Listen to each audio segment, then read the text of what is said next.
I will tell you that I sort of got my start in this whole field in 1998. I was doing a series on abuses in psychiatric research for the Boston Globe, and while doing that, I talked to three people, Dr. Bregan, David Cohen, and David Oakes. And by the way, at that moment, I absolutely believed in the medical model. I believed that neuroleptic drugs were like insulin for diabetes, believed that whole story wholeheartedly.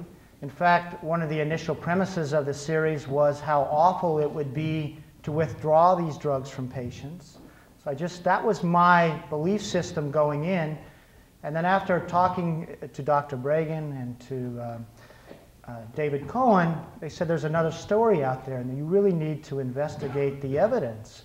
And one of the things that I liked so much about their critiques of neuroleptics was that they went back to the research done by those who believe in the drugs, who promote this whole medical model, and looked at what the evidence really showed. And so I just want to say, I really went to school on people who helped start this organization, were the heart and soul of this organization. And one of the things I admire so much about that critique is that it was sort of science-based. It was evidence-based, because that's what I believe in, is you look for the evidence, and then you fashion your care based on that evidence. Now, of course, you need evidence honestly generated, but let's look what I want to do today. And that's basically what I did in Mad in America. I wanted to look at, we have these bad outcomes for schizophrenia. That's another thing I discovered during this time when I was doing that newspaper series. And then one of the questions was, well, why are outcomes for schizophrenia patients worse in the United States and other rich countries than in the poor countries of the world? And that raises an obvious question. And I was looking for the evidence to answer that question. Well, I'm going to do something a little bit different today. I'm going to raise a question, and then let's see if we can find an answer. We can find evidence for the answer to that question. And I think we all know, we hear about this rising incidence of mental illness in this country. And the question is, why? Is it real, or is it just diagnostics, etc.? So I did some research to see if there's some real evidence beyond diagnostics of, in fact, increased disability related to mental illness in our society. And here's what I found. Well, first of all, since 1955, the government has a metric called patient care episodes, and that's the metric they use to measure severe psychiatric distress in this country. And it's a metric that involves admissions to psychiatric emergency rooms, et cetera, days in the hospital beds. Now, since 1955, on a per capita basis, the number of patient care episodes in this country has increased, it's quadrupled.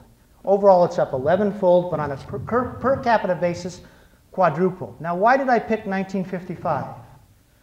Well, that's the day that, of course, roughly when neuroleptics were introduced. So that's the start of the modern era of drug treatment. Now, a second metric they use is just per capita outpatient admissions to mental health programs. They've only been collecting that data since 1969. On a per capita basis, that's up 250%. Now, this third metric, I think, is the most powerful metric of all, the most powerful information, and really raises a question for us, and the question that I hope to address today.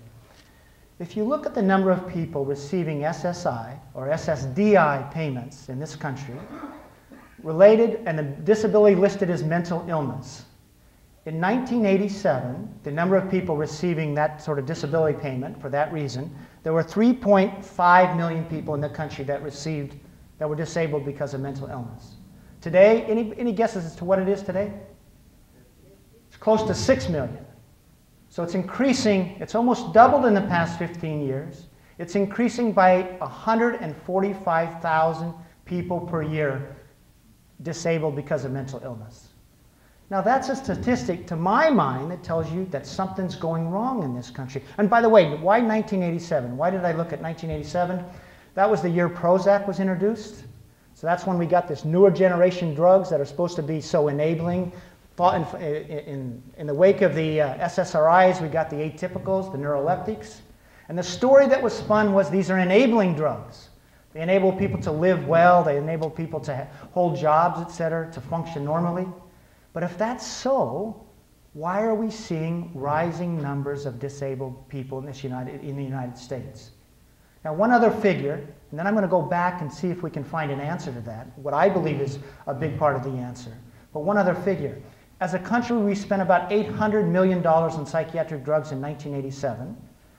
In 2003, we spent roughly $25 billion. So during that period, when the number of people disabled in this country grew from 3.5 billion to 5.7 billion, we saw a 25-fold, more than a 25-fold increase in spending on psychiatric drugs, which raises a question. Is that helping matters? Is this huge use of the drugs? Why aren't we seeing a diminishment of people disabled because of mental illness if these drugs do what they are said to do? Now, just to give you a sense of how much money that is, the gross national product of 2/3 of the world countries is less than that. It's either 25 billion or less, which I found phenomenal. We now spend as much on antidepressants in this country as is the gross national product of a country like Jordan. So we are spending this incredible amount of money on drug-based care, and where's the return for it? And that's the question is, for me is, so now let's look, this rising disability, at the same time we're having rising spending on psychiatric drugs, that goes back all the way to 1955 and is consistent. The question is our drug-based paradigm of care, is that increasing disability, basically? Is it increasing the likelihood that people will become chronically ill, as opposed to maybe have an acute episode of some distress and then recover? That's the question that I think is raised by this data, and now what I'd like to do is review the evidence that tells us maybe the drugs are contributing, or a primary cause, or are not. Now, I believe you had a presentation by Matt Irwin yesterday, et cetera, who covered a little bit of this. One of the things, now let's go back through the history of evidence related to the schizophrenia drugs and see what the evidence is. And what you find is the very first trial that was done that was